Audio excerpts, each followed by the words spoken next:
ওই চোরের হাত কাটতে হবে যে চোর টাকা আছে, পয়সা আছে, ধন সম্পদ আছে, মাসে যে বেতন পায় তাতেও খুব ভালোভাবে চলে, আবার উপরে ইনকাম করে কলমের খোসা দিয়ে লক্ষ লক্ষ কোটি কোটি টাকা। যে চোর চুরি করছে এই চোরের হাত কেটে ফেলতে হবে, এইটাই আল্লাহর বিধান, ঠিক কিনা? কিন্তু এই যারা এই আইনটা বাস্তবায়ন করবে, সংসদে এই বিল পাশ করবে, এই আইনটা বাস্তবায়ন করা লাগবে, এটা আল্লাহর বিধান। যারাই এটা সংসদে তুলবে তারাই যদি চোর হয়, তাহলে এটা বাস্তবায়ন করবে কারা? ইতিপূর্বে আমরা দেখেছি এরকম সব চোর বাটপাল লোক দায়িত্বে বসেছিল। এই কারণে এই বিধানটা, আল্লাহর এই বিধানটা আমাদের সংসদে কায়েম হয় নাই, আমাদের দেশে কায়েম হয় নাই। এই জন্য আমরা দেখতে পেরেছি এই দেশের টাকা বিভিন্ন মানুষের কাছ থেকে চুরি করে, চেষ্টামি করে, ধান্দামি করে, ঘুষ খেয়ে এই টাকাগুলোর পাহাড় জমিয়ে নিজের দেশে টাকা রাখলে সমস্যা।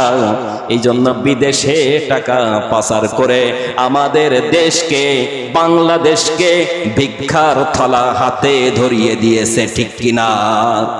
আল্লাহ নবীর আরেকটি আদর্শ হচ্ছে, আল্লাহ নবী ছিলেন ন্যায় বিচারক। কি ছিলেন? ইনসাফ প্রতিষ্ঠাকারী। তিনি কিভাবে ন্যায় বিচার করেছিলেন? তিনি যখন দুনিয়াতে আসলেন তখন দুনিয়াটা অন্ধকারে আচ্ছন্ন ছিল, মানুষদেরকে সম্মান দেওয়া হতো না, নারীদেরকে সম্মান দেওয়া হতো না, নারীদেরকে ভোগের সামগ্রী পণ্য হিসেবে ব্যবহার করা হতো, পণ্য স্টার বলে তাদেরকে বিবেচিত করা হতো, কলুষিত মনে করা হতো, বিভিন্নভাবে অপয়া মনে করা হতো। অর্থাৎ কোনো মানুষেরই মূল্য তখন ছিল না, মাইট ইজ রাইট, জর্জার মুল্লুকতার, এরকম একটা পরিবেশ ছিল।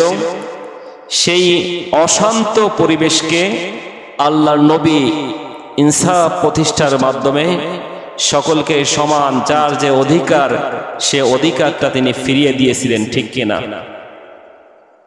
এবং সমাজে ন্যায় বিচার ছিল না, তিনি ন্যায় বিচার প্রতিষ্ঠা করেছিলেন। এবং ন্যায় বিচার প্রতিষ্ঠা করেছিলেন তার বানানো কোনো উক্তি দিয়ে নাকি মন গড়া ভাবে?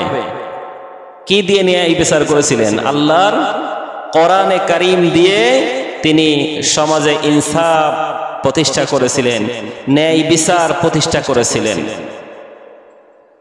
তাহলে আল্লাহ তাআলার নবী, বিশ্বনবী মুহাম্মদ রাসূলুল্লাহ সাল্লাল্লাহু আলাইহি ওয়াসাল্লামের অন্যতম আদর্শ হচ্ছে তিনি ছিলেন ন্যায় বিচারক। কি ছিলেন?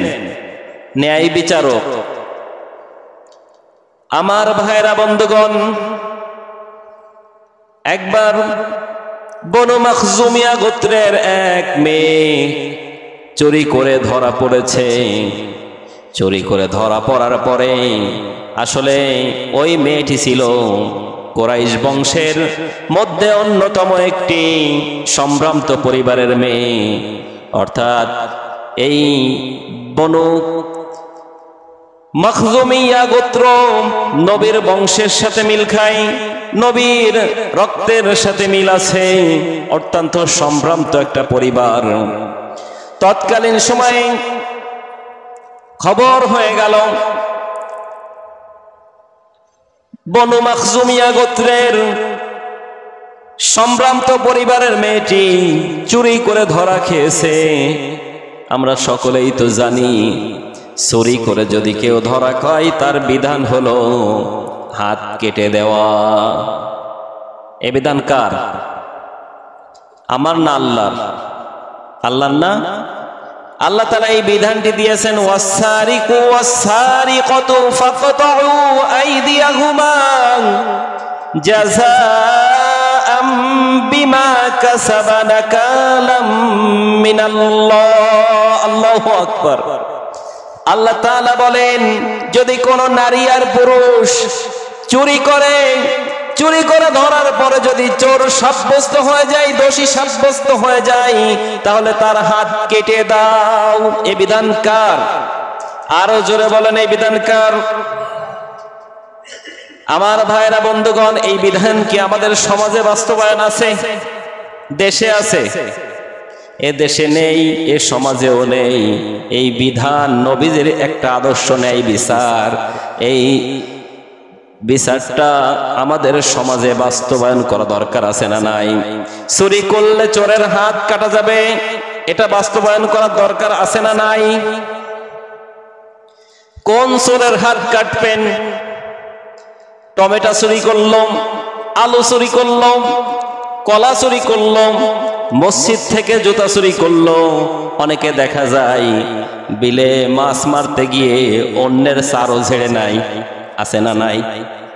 অনেকে জাল ঝেড়ে নাই, আছে না নাই? অনেকে চুরি করে অন্যের ঘেরের মধ্যে নিজের চারোটা পেতে রেখে আসে, আবার সকালে সবার আগে গিয়ে চারোটা তুলে ব্যাপক আকারে মাছ পেয়েছে। আসলে বিলে পেতেছে না অন্যের ঘরে ঘেরে পেতেছে, আল্লাহ পাকই ভালো জানে। কথা বলেন, এরকম চোর আছে না নাই? এরকম চোরের হাত কাটবেন। এরকম ছেঁচড়া চোর, মানে যাদের অভাব আছে, খাবার নাই, কিনে খাওয়ার সামর্থ্য নাই, এই সমস্ত চোর যদি ধরা পড়ে, অভাবগ্রস্ত কোন চোর যদি অভাবের তাড়নায় চুরি করে, এরকম চোর যদি কেউ ধরা পড়ে, তাহলে তাকে সাহায্য সহযোগিতা করে তাকে ক্ষমা করে দিতে হবে। আগামীতে এমন পরিবেশ তার করে দিতে হবে যে সে যেন আর চুরি করার সুযোগ না পায়, চুরি করে তার যেন আর খাবার খাওয়া না লাগে। এ ব্যবস্থা সমাজের মানুষের করে দিতে হবে, ঠিক কিনা? ওই চোরের হাত কাটতে হবে যে চোর টাকা আছে, পয়সা আছে, ধন সম্পদ আছে, মাসে যে বেতন পায় তাতেও খুব ভালোভাবে চলে, আবার উপরে ইনকাম করে কলমের খোসা দিয়ে লক্ষ লক্ষ কোটি কোটি টাকা। যে চোর চুরি করছে, এই চোরের হাত কেটে ফেলতে হবে, এইটাই আল্লাহর বিধান, ঠিক কিনা? কিন্তু এই যারা এই আইনটা বাস্তবায়ন করবে, সংসদে এই বিল পাশ করবে, এই আইনটা বাস্তবায়ন করা লাগবে, এটা আল্লাহর বিধান। যারাই এটা সংসদে তুলবে তারাই যদি চোর হয়, তাহলে এটা বাস্তবায়ন করবে কারা? ইতিপূর্বে আমরা দেখেছি এরকম সব চোর বাটপার লোক দায়িত্বে বসেছিল। এই কারণে এই বিধানটা, আল্লাহর এই বিধানটা আমাদের সংসদে কায়েম হয় নাই, আমাদের দেশে কায়েম হয় নাই। এই জন্য আমরা দেখতে পেরেছি এই দেশের টাকা বিভিন্ন মানুষের কাছ থেকে চুরি করে, ছেঁচড়ামি করে, ধান্দামি করে, ঘুষ খেয়ে এই টাকাগুলোর পাহাড় জমিয়ে নিজের দেশে টাকা রাখলে সমস্যা। এই জন্য বিদেশে টাকা পাচার করে আমাদের দেশকে, বাংলাদেশকে ভিক্ষার থালা হাতে ধরিয়ে দিয়েছে, ঠিক কিনা?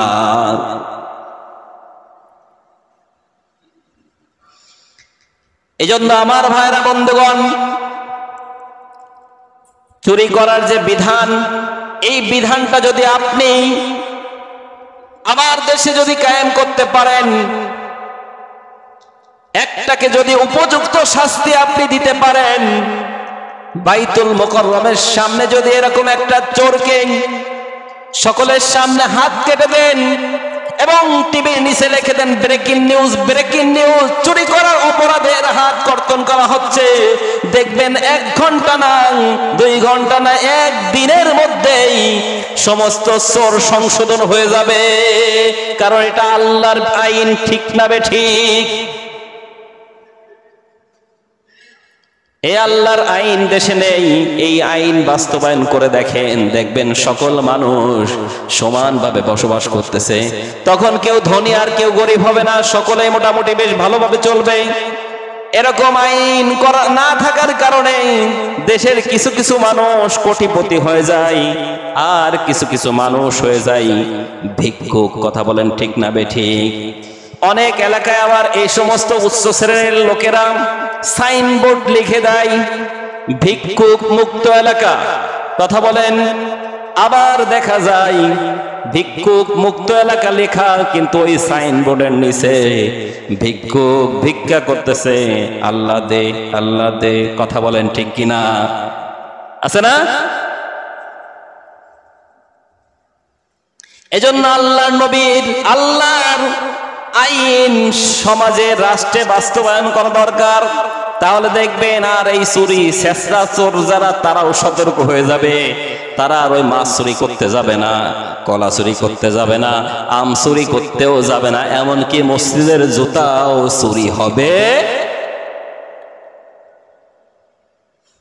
আমার ভাইরা বন্ধুগণ, বনু মাখসুমিয়া গোত্রের সম্ভ্রান্ত পরিবারের মেয়েটা চুরি করার পরে ধরা পড়েছে। সম্ভ্রান্ত পরিবার, যেহেতু তাদের তো কোনো অভাব অনটন ছিল না, তাদের তো টাকা পয়সা আছে, এটা স্বভাবে করে ফেলেছে, ফুল করে ফেলেছে। সাহাবাদের মধ্যে সমালোচনা শুরু হয়ে গেল। নবীর বংশের মানুষ, নবীর রক্তের মানুষ, এই মেয়েটা যদি তার আল্লাহ তাআলার বিধান অনুযায়ী হাত কাটা পড়ে যায়, তাহলে শুধু তো তার হাত কাটা না, বরং পরিবারের একেবারে নাক কাটা পড়ে যাবে। ঠিক না বেঠিক?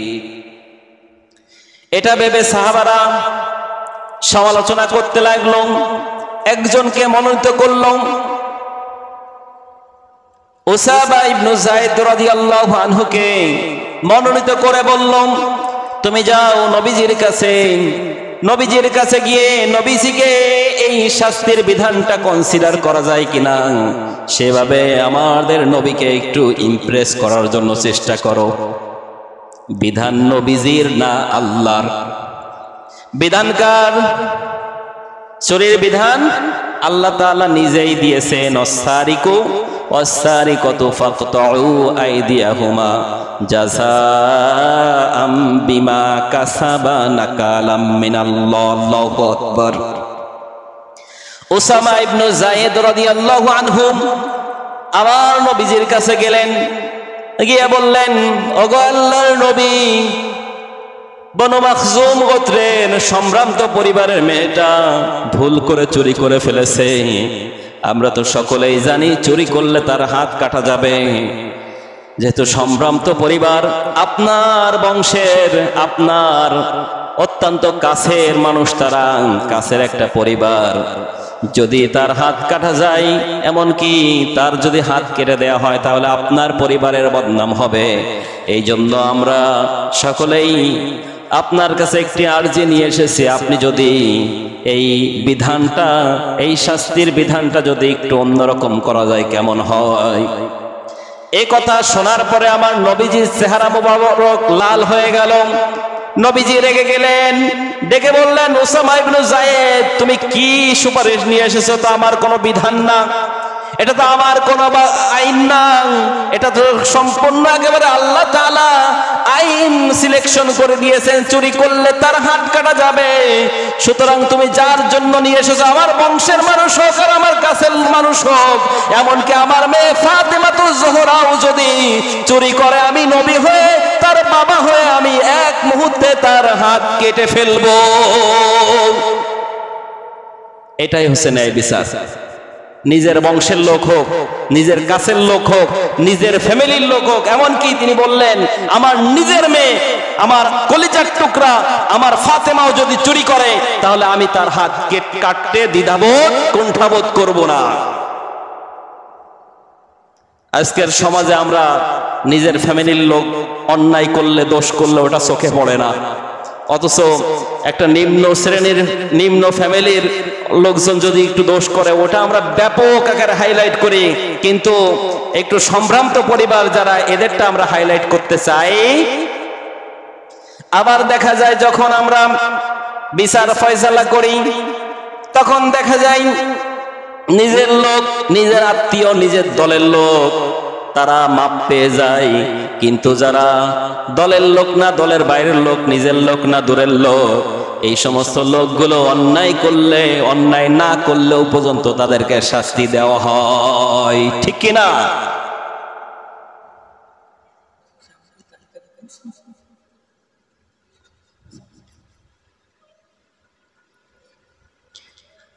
আমি ইতিপূর্বে দেখেছি বিচার করার জন্য এলাকার মাতুব্বারদেরকে ডাকা হয়, তাদের কাছে বিচার ফয়সালা নিয়ে যাওয়া হয়, মানে গ্রাম্য সালিসের ব্যাপারে। কিন্তু আমরা দেখেছি কোরআনের আইন বাস্তবায়ন না থাকার কারণে ওই সমস্ত নেতা খেতারা তারা দুই পক্ষ থেকে টাকা পয়সা আদান প্রদান করে। নেওয়ার পরে যখন সালিশ বিচারে মিটিংয়ে যায়, তখন কোন দিকে বিচার ফয়সালা রায় কোনো দিকে যায় না, ওটা ঝুলন্ত অবস্থায় থাকে।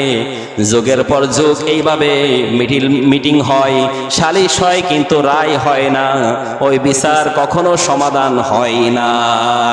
কারণ বিচার যদি সমাধান হয়ে যায়, সঠিক বিচার যদি হয়ে যায়, রায় যদি হয়ে যায়, তাহলে আমরা তো আর টাকা পয়সা পাবো না। এইভাবে করে দুই পক্ষ থেকে টাকা খেয়ে মানুষ বিচার সঠিক না করে ওই বিচার যুগের পর যুগ ঝুলন্ত অবস্থায় রেখে ভাই ভাইদের সাথে শত্রুতা বানিয়ে দিয়েছে, ভাই বোনের সাথে শত্রুতা বাড়িয়ে দিয়েছে, বাপ ছেলের সাথে শত্রুতা বাড়িয়ে দিয়েছে। কথা বলেন ঠিক কিনা? যদিও আমাদের এই এলাকায় হয় না, অন্য এলাকায় হয়। আমাদের এই এলাকার মানুষটা অত্যন্ত সভ্য, ভদ্র, ভালো মানুষ, এই কারণে, ঠিক কিনা? আমি এই কথা বলছি এই কারণে, যাতে আমার এলাকার মানুষ যেন এরকম বাটপার যেন না হয়, এরকম ধান্দাবাজ যেন না হয়। এই কারণে আমি শিক্ষার জন্য বলছি, মন খারাপ করবেন না আপনারা আমার ভাইরা, বন্ধুগণ। তাহলে নবীজির অন্যতম আদর্শ ছিল, তিনি ন্যায় বিচারক ছিলেন। কি ছিলেন? আমাদেরকে ন্যায় বিচার করতে হবে। যেখানে যে বিধান, যেখানে অন্যায় সেখানে অন্যায়, যেখানে ন্যায় সেখানে ন্যায়, সেখানে রায় দেওয়া লাগবে। কথা বলেন ঠিক না বেঠিক? আমরা আল্লাহর নবীর এই আদর্শ আমাদের জীবনে বাস্তবায়ন করার জন্য চেষ্টা করব ইনশাআল্লাহ।